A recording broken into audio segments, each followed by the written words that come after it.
And chaos becomes the way. John 6 verses 16 to 21. It was evening. The disciples went down to the shore, a small boat, heavy oars, 5 or 6 kilometers against the wind. Darkness settles in, no Jesus. And then the sea begins to rage. Chaos rises. Waves that swallow courage. Darkness pressing on the soul. But suddenly a figure appears on the water. Who is that walking over the chaos? It is not a ghost. It is Jesus, the Creator walking upon the sea, just as Job 9:8 says. He alone stretches out the heavens and treads on the waves of the sea. Darkness without Jesus. Picture the scene. The day is over, the sun is setting over the Sea of Galilee. The disciples go down to the shore, get into the boat, and begin to row. And John gives us one simple detail. It was now dark, and Jesus had not yet come to them. But in the Gospel of John, darkness is never only atmosphere. It is a symbol in the condition of the soul without Jesus. It is the world trying to move forward, trying to make its own way, but without the light of life. When are we allowed to say that John is doing more than describing physical darkness? We are allowed when the Gospel itself trains us to read in this way. Scripture was written by Jews, and Jewish writers often communicate through symbols. And John more than once uses light and darkness, not only as physical realities, but as theological language. So here too, the darkness is real, but it also carries spiritual weight. The disciples have their boat, they have their oars, they have experience of fishermen. But in the dark, none of that is enough. Without Jesus, all that remains is the darkness. And that is true in our lives as well. You can have resources, you can have education, you can have plans, you can have a career, you can row for miles. But if Jesus is not with you, everything turns into darkness. The message of the first scene is clear. The greatest problem is not the darkness itself, but the absence of Jesus. Without Jesus, all that remains is darkness. This is true in life too. You may have the boat, the oars, the experience, but without Jesus, you're still in the dark. The raging sea, verses 18. The disciples are already out on the water. There's darkness all around them. Then John writes, a strong wind was blowing and the sea was becoming rough. The verb means the wave did not simply rise for a moment. The sea kept stirring, kept growing, and kept raging more and more. The sea does not calm down, it becomes more hostile. For the Jews, the sea often symbolizes chaos. In Genesis, before creation is ordered, the deep is dark and untamed. In Psalm, the sea is the place of powers beyond human control. And for fishermen on Galilee, a storm could mean death within minutes. Imagine that a little boat with tired men inside, they row against the waves, but the sea keeps rising, and the wind strikes, and water comes into the boat. Darkness presses down. This is what life feels like sometimes. Troubles do not come once at a time. One wave follows another, one hard report comes after the next, and you feel yourself losing control. But notice something. The text never says that the sea has authority. It only says that it was stirred up. The sea makes noise, but it does not direct the story. Even the storm remains under the eye of God. The lesson of this is seen as simple.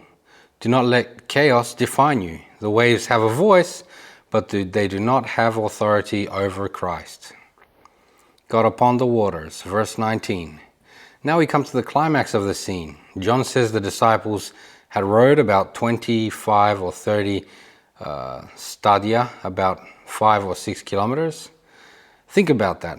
They are already in the middle, too far to turn back easily, and not close enough to reach the other side. They are trapped in the center of chaos. And then they see him. They saw Jesus walking on the sea and coming near the boat.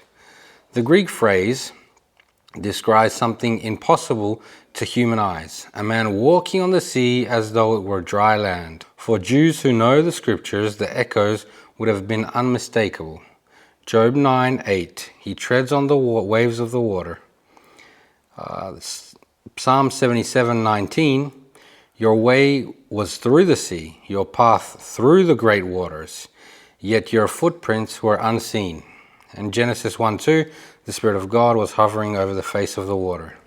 Jesus does not appear here merely as a man performing a miracle. He reveals himself as Lord of creation, the Lord who walks over chaos. He does not avoid it, he does not go around it, he walks above it, sovereign over everything that terrifies the human heart.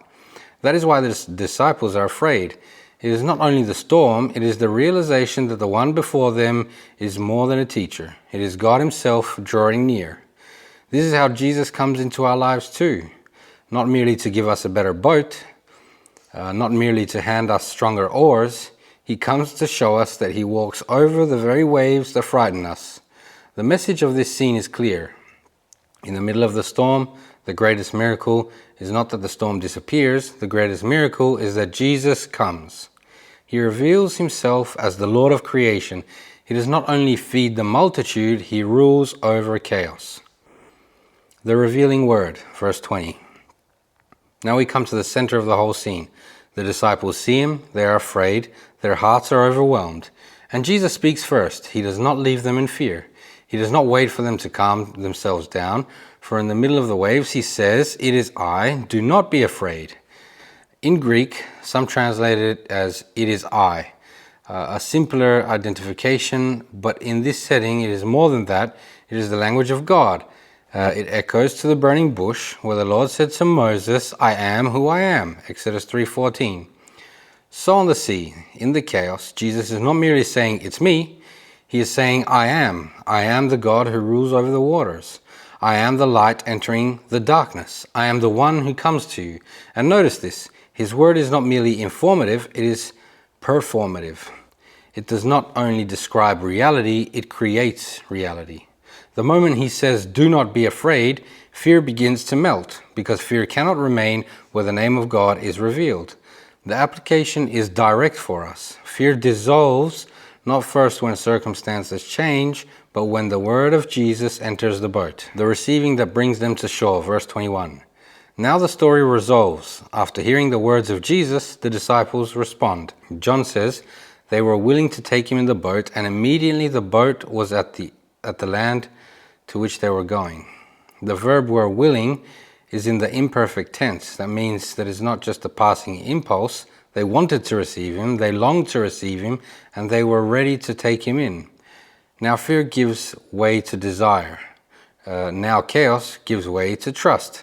And notice the echo from the prologue of John. He came to his own did not receive him, but to all who did receive him, he gave the right to become children of God. John 1:11-12. That is exactly what the disciples do here. They receive him into their boat. And once they do, something unexpected happens. The boat immediately arrives at the shore. This does not have to mean a miracle of teleportation. It may simply mean that once Jesus is received, the journey gains direction, meaning, and certainty. Chaos becomes the way. And that is the final lesson. Faith means receiving Jesus, and when you receive him, he brings you to the shore God intended for you. I do not know where you are right now. Maybe you're in darkness. Maybe you're surrounded by waves. Maybe you are frozen with fear. But the word remains the same. I am, do not be afraid. And the call is clear. Take Jesus into the boat of your life. Then the shore will no longer be a distant dream. It will become the certain destination to which he himself brings you. They were willing to take him into the boat. It's an ongoing desire, the same gospel logic as in John 1 verse 12, to those who receive him. When you receive Jesus, you arrive at the shore of the will of God. Chaos becomes the way. Conclusions. In the darkness, life has moments when everything feels directionless, when you cannot see the light and cannot understand the road.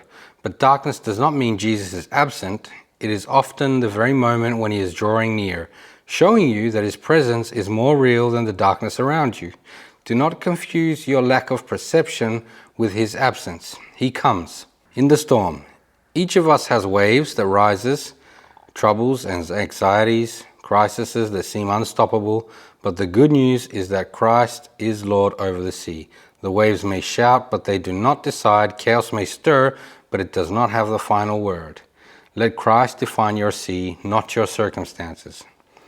In fear. Fear paralyzes us. It makes us see only shadows and phantoms, but Jesus speaks, I am.